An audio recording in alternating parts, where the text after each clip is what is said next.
নির্বাচিত হওয়ার পর যে ঢাকা এয়ার কন্ডিশন বাড়িতে উঠে গেছে, কোনো নামার সুযোগ নাই, সময় পাই নাই, তারা বুঝবে কোত্থেকে? তাদের প্রাণের মূল্য তাদের কাছে 2 পয়সার নাই। যার কলিজার ধন হারিয়ে যায়, যার ঘর বাড়ি চলে যায়, যার 2 মুঠো ভাত খাওয়ার এখন সুযোগ নাই, সেই বুঝবে কষ্ট কতটুকু। যত আল্লাহ রাব্বুল আলামিন বলেন আবলুওয়ান্নাকুম বিশাইয়্যিম মিনাল খাউফি ওয়াল জু ওয়া নাকসিম মিনাল আমওয়ালি ওয়াল আনফুসি ওয়াস সামারাত। একটু জোরে বলবেন না সুবহানাল্লাহ।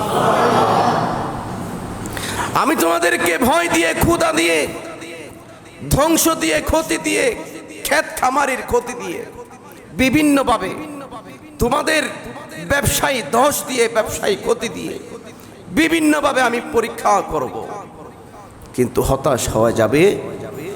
লা তাহজান, লা তাহজান, হতাশ হওয়া যাবে না, ভেঙ্গে পড়া যাবে না।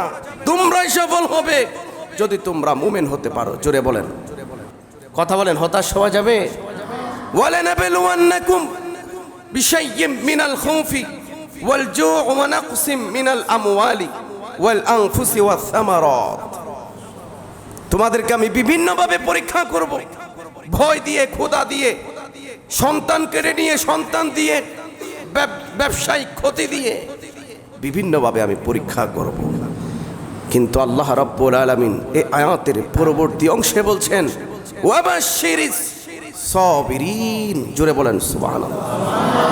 ওয়াবাশশিরিস সাবিরিন, সুসংবাদ তাদের জন্য, সুসংবাদ তাদের জন্য যারা ধৈর্য ধারণ করবে।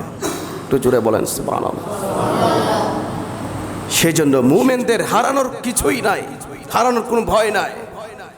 মুমিনদেরকে আল্লাহ বিভিন্নভাবে পরীক্ষা করে আজ মাত্র 3 দিনের বৃষ্টির কারণে কক্সবাজার, রাঙ্গামাটি, বান্দরবন, বিশেষ করে বাঁশখালী সহ প্রায় 30 জনের অধিক মানুষ মারা গেছে। হাজার হাজার মানুষের ঘরবাড়ি পানির নিচে, এখনো পানির নিচে তলিয়ে গেছে, ক্ষেতখামারে সব তলিয়ে গেছে। আমি সরকারকে বলতে চাই, এটার জন্য উপযুক্ত সিদ্ধান্ত নেওয়া এখনই সময়ের দাবি। কথা বলেন ঠিক কিনা? প্রতি বছর এই 3-4 দিনের বৃষ্টির কারণে এভাবে মানুষের ঘরবাড়ি তলিয়ে যাবে, মানুষ মারা যাবে। এটা কখনো একটা স্বাধীন সোনার বাংলাদেশের মতো একটা সুন্দর দেশে এটা কখনো কাম্য হতে পারে না। সরকার আসে, সরকার যায়, মানুষ কত আশা নিয়ে তাদেরকে ভোট দেয়, তারা সংসদে গিয়ে এর বিরুদ্ধে, এর বিরুদ্ধে, এই দলের বিরুদ্ধে, এই দলের বিরুদ্ধে কথায় আলোচনায় তাকে লম্বা লম্বা লেকচার দেয়, আর মানুষগুলো মারা যায়, তাদের খবর থাকে না। কথা বলেন ঠিক কিনা? মানুষের তাদের কোনো মূল্যই নাই। আজকে যে মানুষ 30 জন মানুষ মারা গেছে, এর জন্য অবশ্যই সরকার দায়ী। মাত্র 3-4 দিনের বৃষ্টির কারণে মানুষ মারা যাবার কথা না। কথা বলেন ঠিক কিনা? বলেন। এর জন্য উপযুক্ত সিদ্ধান্ত সরকারকে অবশ্যই নিতে হবে। এখনো পর্যন্ত আমরা দেখলাম না সরকারের পক্ষ থেকে কার্যকরের কোনো পদক্ষেপ। আপনারা বলেন, এর জন্য কি সরকার দায়ী নয়? প্রতি বছর সামান্য 3-4 দিনের বৃষ্টিতে, 5 দিনের বৃষ্টিতে, বন্যার কারণে মানুষ মারা যাবে। এই মানুষগুলোর জীবনের কোনো কি দাম নাই? মানুষের ঘরবাড়ি তলিয়ে যাবে, উপকূলীয় অঞ্চলের মানুষের ঘরবাড়ি নাই হয়ে যাবে। এর জন্য কি সরকার কোনো বাস্তবায়ন পদক্ষেপ নেওয়ার কি দরকার আছে কিনা? বলেন, জোরে বলেন, দরকার আছে কিনা বলেন। আমি তারপরেও আহ্বান করব, আজকের এই জুমার মিম্বর থেকে যার যার জায়গা থেকে এগিয়ে আসতে হবে। আমাদেরকে, সরকারকে অবশ্যই এগিয়ে আসতে হবে। এতগুলো এমপি, মন্ত্রী, তারা কি আসতে পারতো না? এগিয়ে আসতে পারতো না? তারা কি জানে না উপকূলীয় অঞ্চলে বৃষ্টি পড়লে কি হয়? তারা কি জানে না?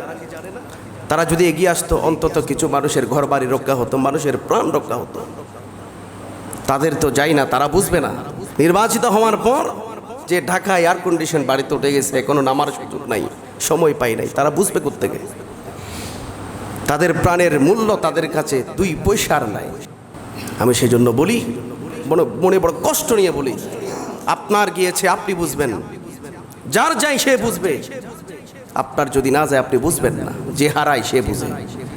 যার কলিজার ধন হারিয়ে যায়, যার ঘর বাড়ি চলে যায়, যার 2 মুঠো ভাত খাওয়ার এখন সুযোগ নাই, সেই বুঝবে কষ্ট কতটুকু।